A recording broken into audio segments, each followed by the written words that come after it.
देश की supreme court ने इस पर कुछ दिशा निर्देश जारी किए हैं, इसको लेकर अपनी चिंताएं जाहिर की हैं। छोटा सा आंकड़ा है, पिछले 2 महीनों के दौरान देश भर के अलग अलग हिस्सों में 19 से ज्यादा लोगों की अफवाहों के आधार पर लोगों ने मॉब लिंचिंग की, यानी भीड़ ने घेर कर ऐसे लोगों को मार दिया। इसके अलावा हम लंबे समय से देखते आ रहे हैं अखलाक, पहलू खान, जुनैद, तमाम लोगों के ऊपर गाय के तस्करी या गाय के गौरक्षा के नाम पर हमले हुए और लोगों की हत्याएं हुई। इसी कड़ी में हमने देखा कि आज से हफ्ते भर पहले करीब एक बड़े सामाजिक कार्यकर्ता हैं और बंधुआ मुक्ति मोर्चा आंदोलन के जो प्रमुख हैं स्वामी अग्निवेश, उनके ऊपर भी झारखंड के पाकुड़ जिले में हमला हुआ और बुरी तरह से उनके साथ मारपीट हुई, उनके कपड़े फाड़ दिए गए। तो मॉब लिंचिंग की जो समस्या है पूरी, इसके इर्द गिर्द जो एक नया राजनीतिक संस्कृति बन रही है देश में, उस पर हम बात करेंगे। और इसके अलावा उनके ऊपर जो हमला हुआ, यानी स्वामी अग्निवेश के ऊपर जो हमला हुआ, उस हमले के पीछे के कारणों और उसकी वजहों को भी थोड़ा सा समझने की कोशिश करेंगे। हमारे साथ वरिष्ठ सामाजिक कार्यकर्ता स्वामी अग्निवेश जी हैं। अग्निवेश जी, आपका बहुत बहुत स्वागत है। सबसे पहला सवाल मैं आपसे यही करना चाह रहा हूँ कि एक बार संक्षेप में जो आपके ऊपर हमला हुआ उसके बारे में थोड़ा सा हमारे दर्शकों को बताएं कि क्या कार्यक्रम था जहाँ पर आप गए थे और उसके बाद आपके साथ वहाँ पर क्या हुआ। मैं दिल्ली से चल के रांची पहुँचा था 16 जुलाई की सुबह जी, और जाने के 12 दिन पहले मैंने झारखंड के मुख्यमंत्री रघुवर दास जी को ईमेल के द्वारा जी मांगा था समय मिलने का 10-15 मिनट, ताकि मैं जा रहा हूँ पाकुड़, जो रांची से और 390-400 किलोमीटर अंदर है। हाँ, वहाँ पर के आदिवासियों के, जिनको हम पहाड़िया आदिवासी कहते हैं जी, सबसे ज़्यादा आदिम जनजाति मानी जाती है जी, उनके सवालों को मैं आपसे जानना चाहूँगा, आप उसके बारे में क्या सोच रहे हैं। तो उन्होंने कोई समय दिया नहीं जी, वहाँ पहुँचने के बाद भी नहीं दिया जी। मैंने इंतज़ार किया, फिर जब टाइम नहीं मिला तो मैं खूंटी चला गया जी। खूंटी वहाँ से 30 किलोमीटर है, वहाँ के डीएम एसडीएम से भी नहीं 2.5 घंटे बातचीत हुई, और इन्हीं आदिवासियों के सवालों पर मैंने काफ़ी चर्चा की जी। मुझे वहाँ भी लगा कि आदिवासियों के सवालों पर न तो खूंटी में न पूरे झारखंड में उस तरीके से कोई काम हो रहा है जो होना चाहिए, जो संविधान की 5वीं अनुसूची में पहले दिया हुआ जी, और न ही पी पेसा एक्ट 1996 का अमल हो रहा है कहीं।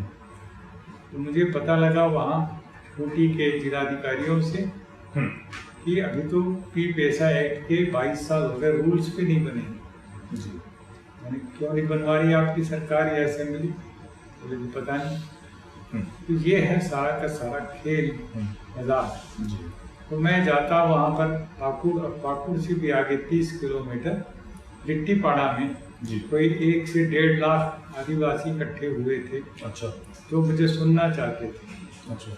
पाकुड़ में मैं जाने से पहले प्रेस कॉन्फ्रेंस करके पत्रकारों को बता रहा था जी, कि मैं इसी मुद्दे पे जा रहा हूँ, यही बताऊंगा कि 70 साल हो गए देश के संविधान को, आज़ादी को, और आज तक एक भी गवर्नर ने 5वीं अनुसूची के अंतर्गत अपने अधिकार का प्रयोग नहीं किया, क्योंकि बहुत अधिकार दिए गए। आदिवासियों के हितों की रक्षा किसी ने भी नहीं किया। ये बात आपने प्रेस कॉन्फ्रेंस में कही। अच्छा। और मैं ये बताया कि मैं इसी के लिए जा रहा हूँ। अच्छा। और ये भी बताया कि पेशा एक्ट भी रूल्स नहीं बने, आज तक मजाक हुआ है। और भी कुछ बातें थी जनरल में करके, और जैसे मैं बाहर निकला वहाँ जाने के लिए, मुझे वहाँ के आदिवासी भाई आए थे लेने के लिए, तो मैं उनके 10-20 के साथ जैसे बाहर निकलता हूँ तो सामने देखता हूँ एक क्रुद्ध भीड़ एकदम गुस्साई, जो हम लोगों ने वीडियो भी देखा जी, तो हमला करने पर जय श्री राम के नारे लगाते हुए जी जी। इससे पहले मैं प्रेस कॉन्फ्रेंस के दौरान एक मैसेज आया था कि आपके खिलाफ कोई प्रदर्शन होने वाला है, फोन करेंगे। बोले ये भारतीय जनता युवा मोर्चा, एबीवीपी, और तो ये भारतीय जनता पार्टी और आरएसएस से जुड़े संगठन लोग थे। बिल्कुल बिल्कुल। अच्छा। तो उन्होंने पहले खबर भिजवाई थी कि शायद वो प्रदर्शन करेंगे जी। मैंने कहा प्रदर्शन की जरूरत नहीं, अंदर आ जाए, हम लोग बैठ के बातचीत करेंगे और आराम से उसकी जो भी निपटारा होगा तो मेरे से कोई गलती हुई मैं माफ़ी मांग लूँगा, प्रदर्शन की कोई ज़रूरत नहीं। ठीक है। लेकिन कोई आया नहीं, वो तैयार थे, जो कुछ उनको करने का निर्देश आदेश मिला था। और जैसे मैं बाहर निकल रहा हूँ, कोई बात नहीं कर रहे, मैं हाथ जोड़ के कह रहा हूँ क्या बात, तो भी उन्होंने मेरे ऊपर सीधे हमला किया, मारना बुरी तरीके से, माँ बहन की गाली देना और गिरा करके, कपड़े फाड़ करके, कुचल कुचल करके, लात और घूसों से, और मुझे उन्होंने लगभग अधमरा कर दिया। तो मुझे तो लग रहा था कि अब थोड़ी देर में मेरे प्राण भी निकल जाए, तो कोई आश्चर्य नहीं, मैंने तो उम्मीद छोड़ दी थी। अच्छा, लेकिन किसी ने बीच बचाव किया वहाँ पर, किसी ने आपको बचाने की कोशिश की वहाँ पे? कुछ लोग जो हमारे कुछ आदिवासी थे या मनोहर मानव मेरे मित्र हैं, बिहार से आए थे, मेरे साथ ही चल रहे थे। अच्छा, हम लोगों ने कोशिश की, उन्होंने कोशिश की, उनको धक्का दे करके एक कर निकाल दिया, उनको भी कुछ चोटें आई हैं।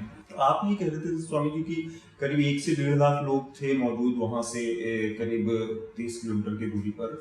तो एक तो ये कि वो लोग जो इकट्ठा थे वो वहाँ पर किस तरह की समस्या थी जिसके लिए वो लोग इकट्ठा थे, और दूसरा अगर इतना आपके साथ हिंसक वारदात हुई और लोगों ने हमला किया मारा, तो इन लोगों ने आपके समर्थन में किसी तरह की आवाज क्यों उठाई या कोई और प्रदर्शन या कुछ और प्रोटेस्ट क्यों दर्ज नहीं कराया इन लोगों ने?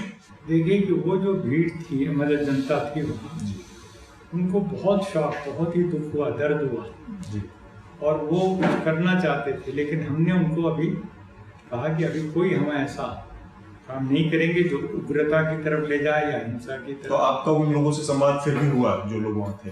नहीं, उनके जो ऑर्गेनाइजर्स बाद में वहाँ से भाग के आए। अच्छा, जब उनको पता लगा कि तो वो हो गया, स्वामी जी आ ही नहीं सकते हैं जी, तब उन्होंने जल्दी जल्दी में अपनी सभा खत्म की, मेरे पास भाग करके आए कि हमें क्या करना है। मैंने कहा कानून के अनुसार आप लोग FIR कराइए।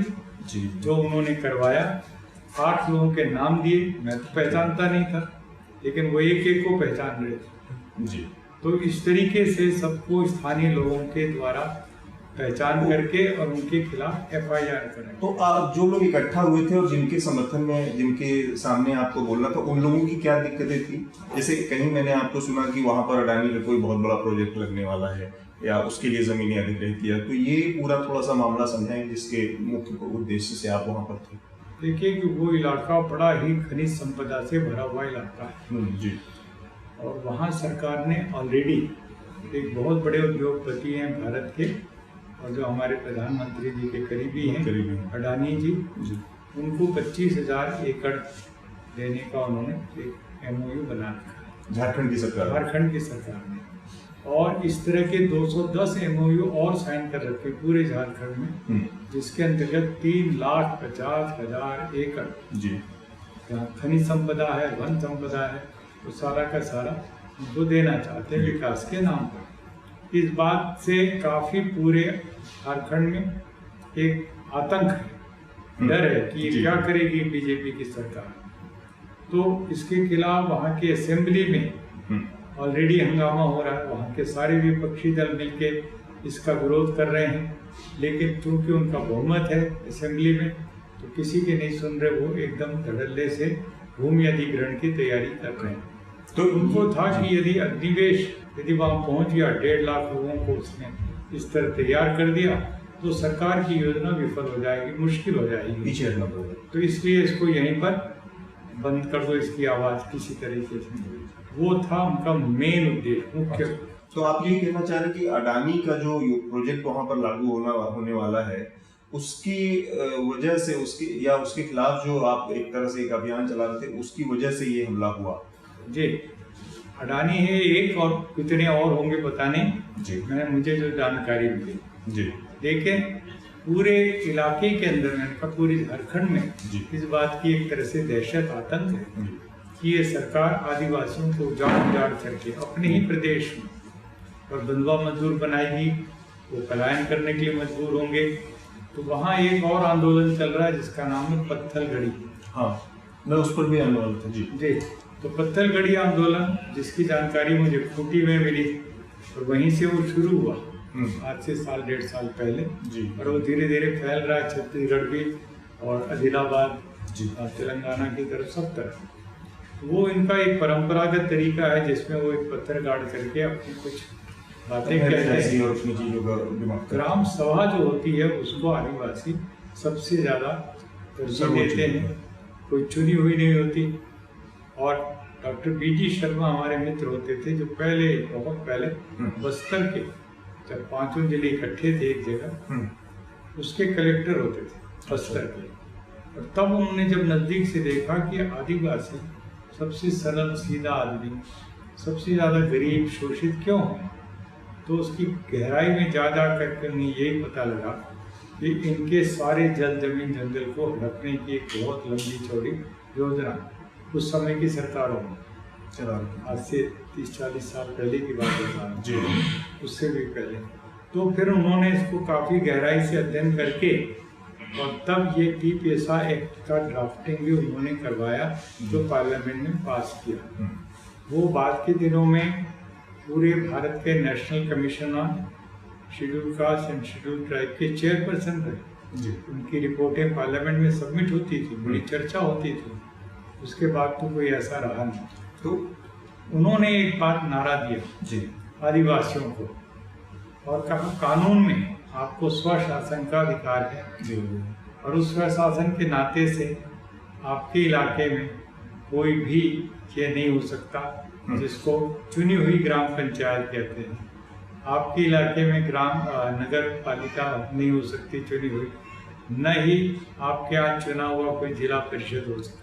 जो पेशा का आप पूरा मैं इस पर पत्थलगड़ी वाले मूवमेंट पर आपसे एक सवाल रखना चाहता। आपके ऊपर ये आरोप लगाया, जो हमलावर थे उन लोगों का एक तर्क आया सामने कि पत्थलगड़ी के जो आंदोलन के जो समर्थक हैं उनका आप समर्थन करते हैं, और उनके पीछे ये आरोप लग रहा है कि एक मिशनरीज, ईसाई मिशनरीज और चर्च का हाथ है।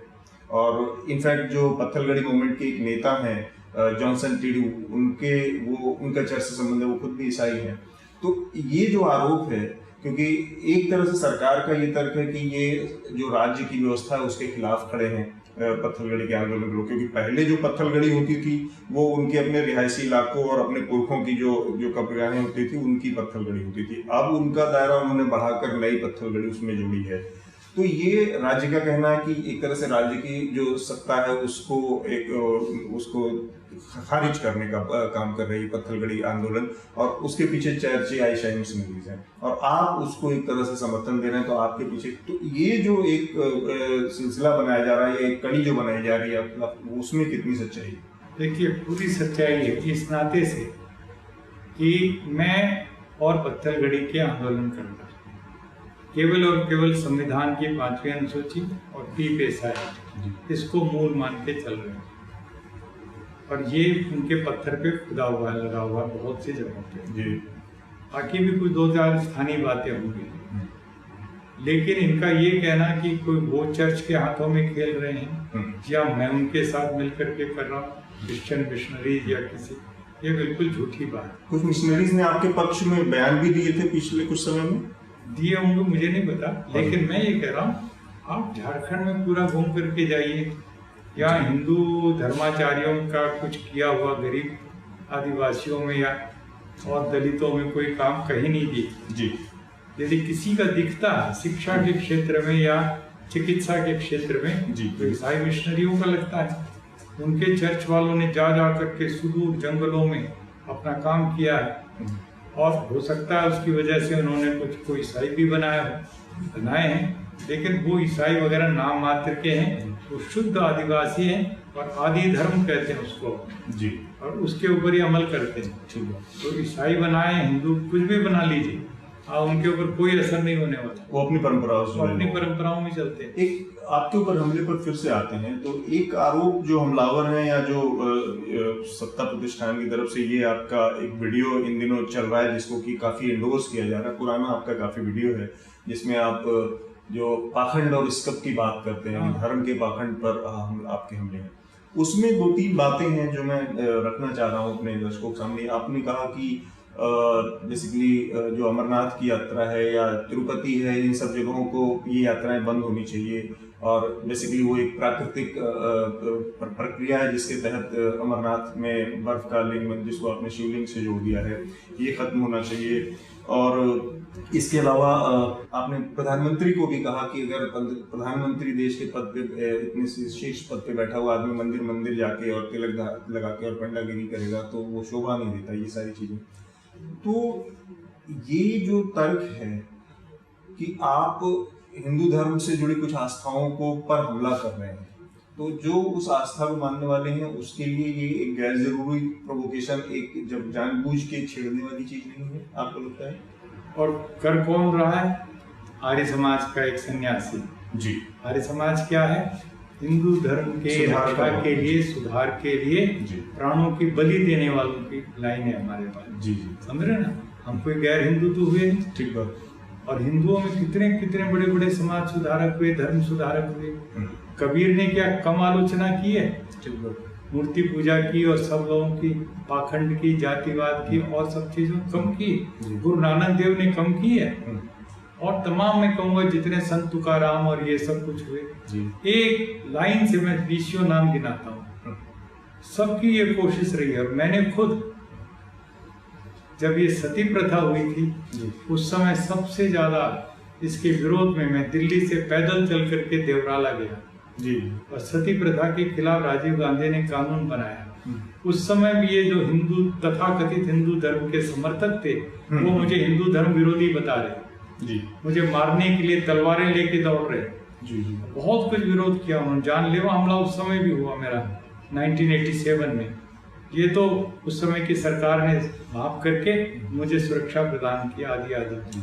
मैंने जब दलितों के मंदिर प्रवेश को लेकर उदयपुर से नाथद्वारा तक पैदल यात्रा की, उस समय भी तथाकथित हिंदू ध्वज वाहकों ने मेरे ऊपर हमला किया कि आप हिंदू धर्म के दुश्मन हैं। आपको लगता है कि ये बिना धर्म के जो रीतियां हैं, कुरीतियां, उनके ऊपर इस तरह से प्रहार किए बहुत सारी चीजें बदलने वाली नहीं है? पर आर्य समाज की परंपरा से मैं कह रहा हूँ, मुझे तो सबसे ज्यादा, मैं तो स्वयं भी एक दकियानुसी कह लीजिए या रूढ़िवादी ब्राह्मण परिवार में पैदा हुआ दक्षिण भारत के श्रीकाकुलम में। और फिर मैं जब मुझे आर्य समाज से, ऋषि दयानंद से, वेदों से, सत्यार्थ प्रकाश से ज्ञान मिला तो मेरे लिए लगा कि इतनी बड़ी ऊंची धरोहर हमारे पास है और हिंदू धर्म के नेता उससे वंचित क्यों हैं, उनको भी सिखाना, बताना और सबको सुधार की तरफ ले जाना। यहाँ पे दो चीजें स्वामी जी आपसे हैं, मतलब एक तो आपसे उसको उसके ऊपर स्पष्टीकरण चाहिए और दूसरा सवाल उसके बाद आएगा कि इस मामले पर जो आस्था का प्रश्न है, इस पर सुप्रीम कोर्ट ने भी 2011 में आपको कुछ नसीहतें दी थी कि आप इस तरह से धर्म के जो मानने वाले उनकी आस्था को ठेस न पहुंचाएं, उनको आहत ना करें। ये बात सच है? क्योंकि इस जानकारी का स्रोत मुझे विकिपीडिया से मिला है, तो मैं आपसे जानना चाहता हूँ। जी जी, ऐसा है कि सुप्रीम कोर्ट में जी मिस्टर गोपाल सुब्रमण्यम बहुत बड़े वकील हैं, वो मेरे पक्ष में कुछ बोल रहे थे। अब उसका तो कोई समाधान दे नहीं पा रहे। और मैं इस बात से भी लगता है कि ये सुप्रीम कोर्ट के जजेस, ठीक है कोई जज बन जाते हैं, सब नहीं, लेकिन कुछ जज उन्हीं परंपराओं में से निकले हैं, रूढ़ियों से निकले हैं, अंधविश्वास में से निकले हैं। वो खुद भी अपने घरों में, परिवार में मानते होंगे, मुझे कोई आश्चर्य नहीं होगा जी। तो इस तरह से मुझे उपदेश दे देना, मैं तो भारत के संविधान की धारा 51A के अंतर्गत काम कर रहा हूँ। मैं पूछना चाहता हूँ सुप्रीम कोर्ट के जज से कि क्या उसने स्पिरिट ऑफ इंक्वायरी को प्रमोट करने के लिए कोई कदम उठाए जी? क्या साइंटिफिक टेम्पर को बढ़ावा देने के लिए किया? इस सरकार ने किया, नरेंद्र मोदी ने किया। और ये जज बैठ करके कुर्सी के ऊपर बकवास करेंगे, दूसरों के लिए फतवा देंगे कि मैं समझ करके बात करूं। मुझे लगता है उनको होश में आने की जरूरत है। तो इसमें एक चीज है, क्योंकि आप कॉन्स्टिट्यूशन को सर्वोपरि रखकर अपनी बात बिल्कुल हैं, तो उसी संविधान को रख रहा हूँ, वेद को, उपनिषद को और ऋषि मुनियों की परंपरा और धर्म सुधारकों की परंपरा। तो उसी संविधान ने सुप्रीम कोर्ट के जजों को भी बनाया है, तो उनके कुछ निर्णय को तो मानना हमारे लिए जरूरी है, वरना तो मैं ठीक है, मैंने कुछ उसके खिलाफ विद्रोह नहीं किया जी। उन्होंने कह दिया टिप्पणी, मैंने कहा ठीक है, भगवान तुम्हारा भी भला करे, लेकिन मैं उसको दिल से स्वीकार नहीं करता। इसका दूसरे पहलू पे हम लोग आते हैं स्वामी जी। आप पुराने आर्य समाजी हैं स्वामी जी, और जिसका भी एक बड़ा रोल हिंदू धर्म के सुधार में रहा है। और धर्म सुधार से जुड़ी एक बड़ी महत्वपूर्ण चीज ये है कि वो अगर हमला नहीं करेगा या चीजों को जो चली आ रही रूढ़ियां हैं, परंपराएं, उन पर हमला नहीं करेगा तो उसमें बदलाव की संभावनाएं बहुत कम होती हैं।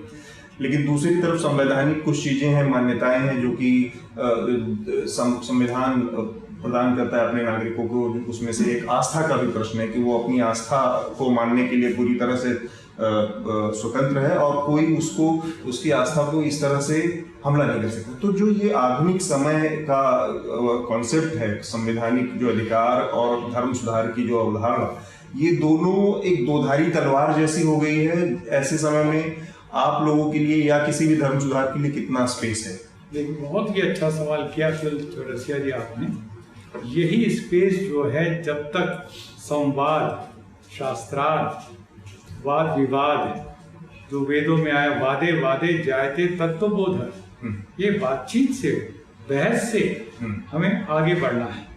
हम हथियार का प्रयोग या बल प्रयोग करेंगे एक दूसरे के ऊपर, कोई भी करेगा जी, ठीक है ना। मैं तो मुसलमानों की, इस्लाम की बहुत सी आलोचना करता हूँ, सिखों की करता हूँ, ईसाई मतलब जैन बौद्ध सबकी करता हूँ। ये मुझे महर्षि दयानंद से विरासत में मिली है। उन्होंने सत्यार प्रकाश में सबको रगड़ा है, सबसे ज्यादा अपने पिता के धर्म को रगड़ा है, ठीक है ना। 11वें असम उल्लास पढ़ेंगे। मुझे ये कहना है, लेकिन लिख करके कोई बोल रहा है उसका जवाब लिख के दीजिए, बोल के कर रहा है आप बोल के दीजिए। मैं फेसबुक में डाल रहा हूँ आप फेसबुक में डालिए, मैं और कुछ यूट्यूब चला रहा हूँ आप यूट्यूब चलाइए, बहुत अधिकार है। मैंने अमरनाथ के ऊपर कोई बात गलत कह दी, मान लीजिए, आपको लगा कि तो हमारी आस्था पर चोट पहुंचा दी इन्होंने, तो भाई आप क्यों नहीं मेरे खिलाफ 10 यूट्यूब जारी करते, मैं स्वागत करूंगा। और कोई मेरे से आके मिलने के बात करना चाहे तो मैं उसको भोजन कराऊंगा और उसको स्वागत करके उससे बातचीत करूंगा।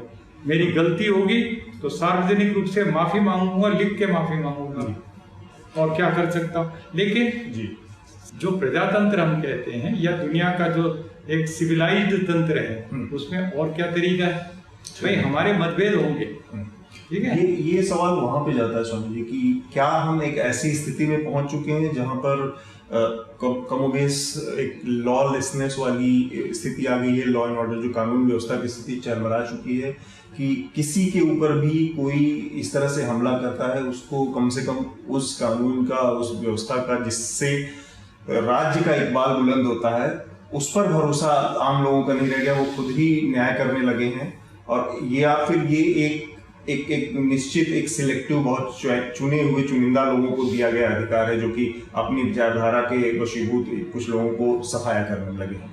मुझे लग रहा है कि जब से नरेंद्र मोदी जी की सरकार आई है, अमित शाह की पार्टी का वर्चस्व केंद्र से लेकर करीब 20-22-25 राज्यों में आ गया है, तब से ये बोरा गए, पागल हो गए, और इनको लग रहा है कि अब हमने कोई डिसेंट को भी जगह नहीं देनी। जो हमारे से विरोध में है वो देशद्रोही है, सीधे इंटरनेशनल। किसी को एंटी नेशनल कह दीजिए, किसी को गो हिंसक कह दीजिए, गाय तमगा दे दिया। उसके बाद अंग्रेजी में कहावत है, give the dog a bad name and kill it. उसी को तरीके से अब वहां मेरे खिलाफ नारे लगा रहे, गो मांस के समर्थक भारत छोड़ो। मेरा क्या मतलब गो मांस का, मैं तो मुर्गी मांस का भी समर्थन नहीं करता। मैं ये कह रहा हूँ, और जय श्री राम के नारे लगा रहे जी। जय श्री राम को तुम इस तरह की गुंडागर्दी से जोड़ रहे हो जी, राम का अपमान कर रहे हो जी। तो ये सब चीजें जानबूझ के हो रही है, केंद्र सरकार की, प्रांत सरकार की, पार्टी की शहबर हो रहा है। व्यक्तिगत रूप से उनको मेरा परिचय भी नहीं था जिन लोगों ने अटैक किया जी।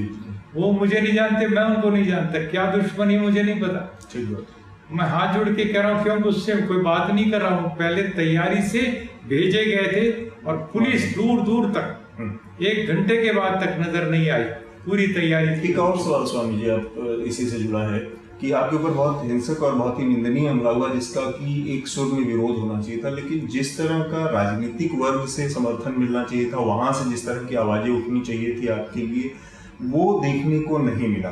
तो इसके पीछे मतलब क्या वजह रही होंगी कि राजनीतिक वर्ग भी इतने संगीन मसलों पर एकजुट नहीं दिख पा रहा है आपके साथ? देखिए, जहाँ तक तो भारतीय जनता पार्टी और बीजेपी की गवर्नमेंट इनका ताल्लुक है, इनका केवल उमा भारती, उनका एक बहुत ही अच्छा संदेश मुझे मिला है। मैंने उनको तुरंत ट्वीट करके कहा है कि आप पहले एक जिम्मेदार वो हैं जो इस पर मुझे वो साथ दे रही है, बाकी किसी ने साथ नहीं दिया। मुझे कोई इससे गिला नहीं है और मैं विपक्ष की तमाम नाम बता सकता हूँ आपको जी। क्या कम्युनिस्ट पार्टी, क्या मार्क्सवादी कम्युनिस्ट पार्टी, क्या कांग्रेस पार्टी, खुद सोनिया गांधी जी ने इतना शानदार पत्र लिख करके और मुझे अपने दस्तखत से भेजा अपने लेटर हेड के ऊपर। अच्छा। राहुल गांधी ने ट्वीट किया, प्रियंका गांधी ने किया है, एक एक करके मैं जितना नाम आप कहेंगे। और राज्यसभा के अंदर आम आदमी पार्टी, जिससे मैं कहीं नहीं जुड़ा, उनके संजय सिंह जी ने उठाया, सीपीएम के नेता रंगनाथन जी ने पूरे राज्यसभा में कामरों को इस तरीके का उठाया, और लोकसभा में खुद हमारे शशि थरूर जी, बहुत लोगों ने उठाया। मैं आश्चर्यचकित हूँ कि मैंने तो सहज रूप से कुछ काम किए हैं, मुझे उम्मीद नहीं थी कि इस अटैक के बाद इतना व्यापक उसकी प्रतिक्रिया और समर्थन मुझे मिलेगा, मुझे उम्मीद नहीं थी। तो आपको समर्थन मिला लोगों का? बहुत ज्यादा, आशा से अधिक, उम्मीद से ज्यादा। तो मुझे लग रहा है कि ये बहुत बड़ी ताकत है इस देश के अंदर, cutting across party lines, caste and also religions. We have a ground swell of energy to be tapped, to be consolidated, और उसको लेकर के हमें आगे बढ़ना है। और दलित, आदिवासी, महिला और उसके साथ साथ जो माइनॉरिटीज हैं और ओबीसी, ये है असली विक्टिम्स पूरी व्यवस्था के। जी। जो मैं बंधुआ मुक्ति मोर्चा भी चलाता हूँ जी, उसके भी मैं देखता हूँ कौन है, तो यही सब निचले तबके, अन्य तबके के लोग हैं।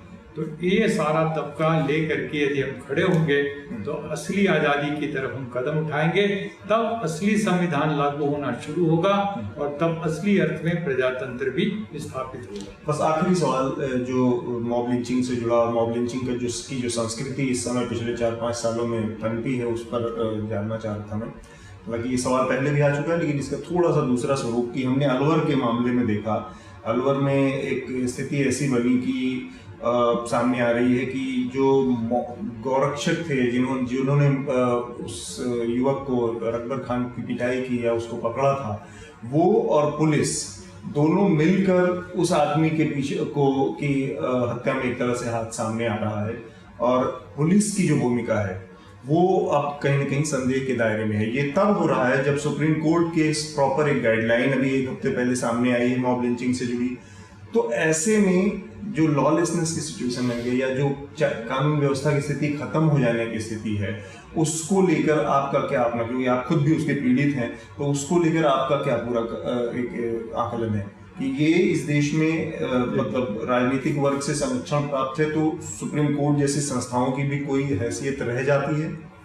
मुझे नहीं लग रहा ज़्यादा हैसियत। यदि सुप्रीम कोर्ट असर्ट करे, मॉनिटरिंग करे डायरेक्टली एक एक केस को, कि हमारे आदेश के बाद भी पहलू खान के साथ जब हुआ था तब सुप्रीम कोर्ट ने कहा था नोडल ऑफिसर्स नियुक्त होंगे हर डिस्ट्रिक्ट में, जो डीआईजी से सीधे सीधे बोलेंगे और ये होगा वो होगा। एक कहीं रत्ती भर लागू नहीं हुआ जी। अब उन्होंने दोबारा कह दिया पार्लियामेंट कानून बनाए। मुझे नहीं लगता राजनाथ सिंह जी और सब टाल मटोल कर रहे हैं जी, कोई कानून बनाएंगे। मैं कह रहा हूँ सुप्रीम कोर्ट सबसे ज्यादा उसके पास ताकत है संविधान को बचाने के लिए और प्रजातंत्र को। तो मैं कहता हूँ आज उनको सामने आना पड़ेगा और ये मान करके कि लेफ्ट टू देमसेल्व्स ये सरकार बिल्कुल नहीं करेगी। और इन्होंने अपनी जड़ों को इतना जहरीला जड़ें इतनी फैला दी हैं, ब्यूरोक्रेसी को, पुलिस को, कुछ दूर तक यदि सेना तक भी प्रभाव हो गया हो तो मुझे आश्चर्य नहीं होगा। और एजुकेशन इंस्टीट्यूशंस को, वाइस चांसलर सब जानबूझ करके और एक एक संघी मानसिकता वालों की नियुक्तियां कर रहे हैं, पूरा तबाह कर दे रहे हैं पूरी कल्चर को, संस्कृति को, मर्यादाओं को। और इसका जो परिणाम होगा वो एक हिटलर शाही होगा, फांसीवाद होगा। आपने हमारे साथ बात किया स्वामी जी, इसके लिए बहुत बहुत धन्यवाद। एक 80 साल के व्यक्ति के ऊपर भगवान के नाम पर, धर्म के नाम पर और जय श्री राम के नारे लगाकर हमला करने वालों की क्या मनस्थिति होगी या किस तरह के वो धर्म के रक्षक होंगे, ये फैसला हम अपने दर्शकों के ऊपर छोड़ते हैं। इस देश के नागरिकों का भी कर्तव्य है कि वो इस तरह के लोगों को समझे, जाने, पहचाने। और जो मॉब लिंचिंग का कल्चर है वो इस देश में जल्द से जल्द खत्म हो। इसी के साथ हम अपना आज का ये इंटरव्यू साक्षात्कार समाप्त कर रहे हैं। एक और इंटरव्यू के साथ हम जल्द ही लौटेंगे वापस। और अगर आपको ये इंटरव्यू अच्छा लगा, पसंद आया, तो हमारा न्यूज़ लॉन्ड्री का जो यूट्यूब चैनल है उसको सब्सक्राइब करें। नमस्कार।